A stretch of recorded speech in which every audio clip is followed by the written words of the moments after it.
Hello दोस्तों, आइए आपके बीच आज हम एक मोरल स्टोरी लेकर आए हैं। तो स्टोरी का नाम है हाथी और बकरी की कहानी।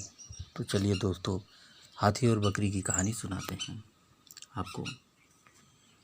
एक जंगल में एक हाथी एक बकरी रहते थे।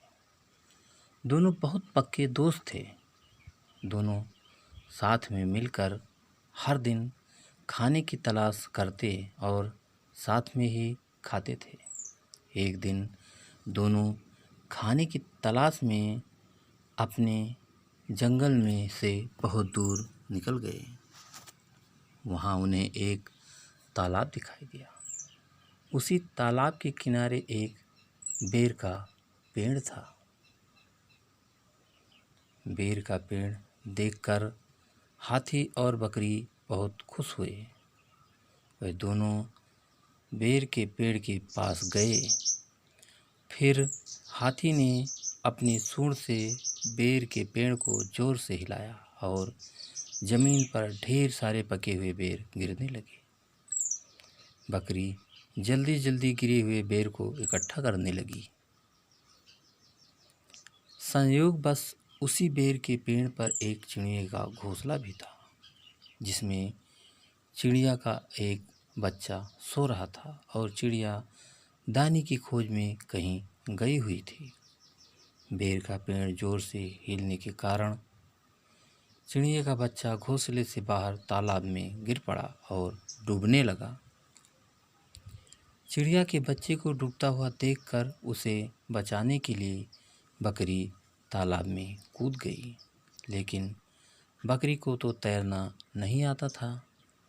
इस वजह से वह भी तालाब में डूबने लगी।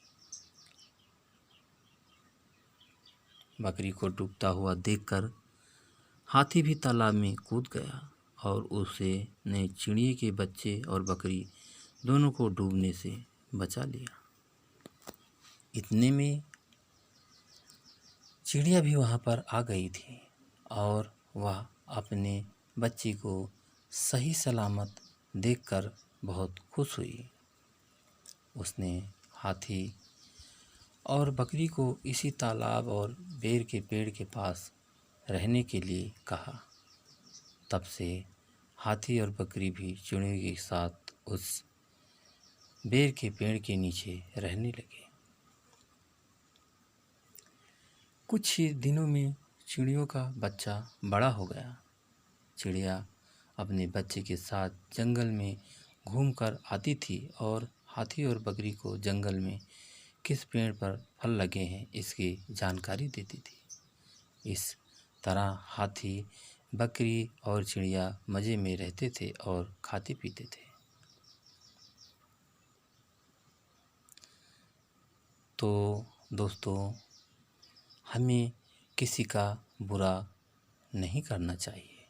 अगर हमारी गलती से किसी को परेशानी होती है तो उस गलती को सुधारना चाहिए और मनमुटाव दूर करते हुए एक दूसरे की मदद करनी चाहिए। तो दोस्तों, इस कहानी से आपको क्या सीख मिली और ये कहानी आपको कैसी लगी, हमें कमेंट करके ज़रूर बताना। और दोस्तों, अगर अभी तक आपने हमारे चैनल को सब्सक्राइब नहीं किया है तो प्लीज़ आप हमारे चैनल को सब्सक्राइब कर लीजिए, जिससे इसी तरह अच्छी अच्छी कहानियाँ आप लोगों के बीच पहुंचाता रहूं। तो अगली कहानी में हम फिर मिलेंगे। तब तक के लिए दोस्तों, नमस्कार।